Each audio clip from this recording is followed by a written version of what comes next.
Look, man, listen. I want to get some shit off my chest, man. You know, I made a lot of choices in my life that I'm not proud of, but I got to live with them at the end of the day.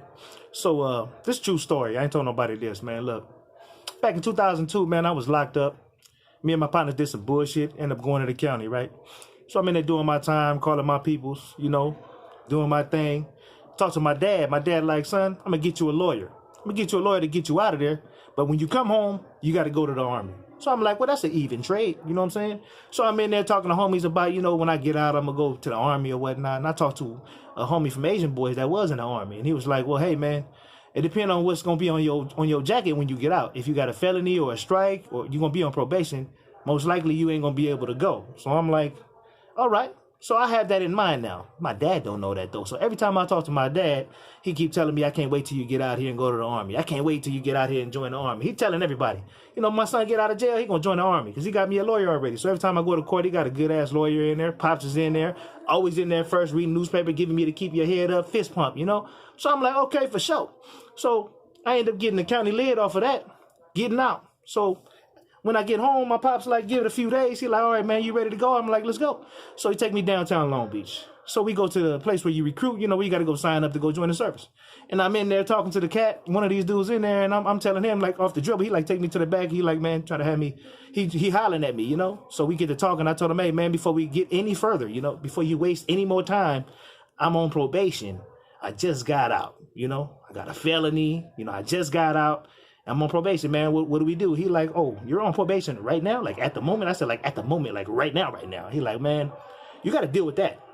You got to deal with that first, man, but you can't be here, you know? You can't be up in here right now. We can't do nothing for you. So pretty much it was a wrap. I knew that already, but I didn't tell my dad that. Who am I to tell my pops otherwise, you know? He's the type of person that's stuck in his ways, so I just let him think what he thinks. So I came out to talk to him. I told my dad, hey, man, my dad sitting in the lobby. I said, hey, man, you know, they tripping, talking about I can't go because I got I'm on probation.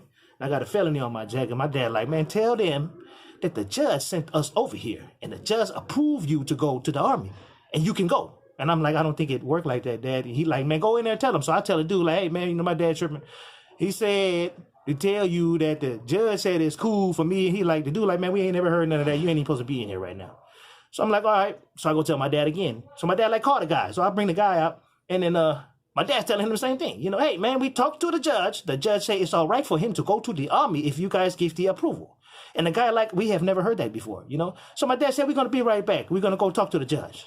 So we go to the courtroom. We go to the courthouse. And we actually go to the courtroom. They in the middle of a trial, my nigga. They was in the middle of a whole ass trial. Me and my dad walk up in there, right? My dad opened the door. We walk up in there. There's families in there. It's jury, it's everything in there. And I remember the bailiff seeing me, he come running to the back and push us out. And then my dad like, hey, we need to talk to the judge. The dude like, sir, we in the middle of a trial. You guys can't be here. And my dad tell the bailiff, look, man, we just go to the place for the Army. You know, they say to come talk to the judge. They say that if the judge say it's okay for him to go to the Army, he can go. We need him to sign a paper. Sign the signature for him to go to the Army. And the dude's like, man, this is not the time for this, man. You guys can't be here right now. You guys got to leave right now. So my dad over here trying to argue with this dude. Telling him what the Army said.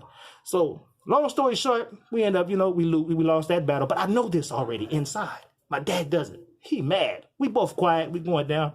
We in the elevator going down. It's just quiet. Ain't no words.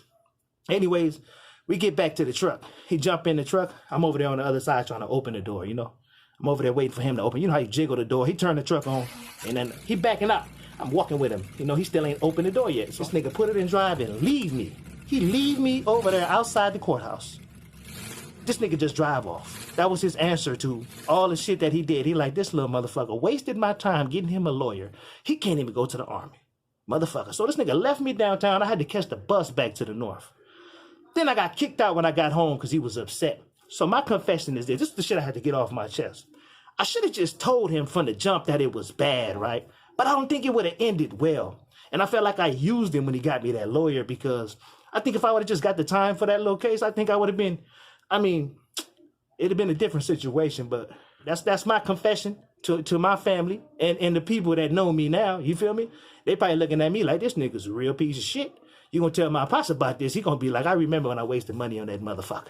And look where he at again, goddamn it. So that's what I had to get off my chest, man. It's a fucked up story. It's sad but true, and it's hilarious, man. Thank you for watching.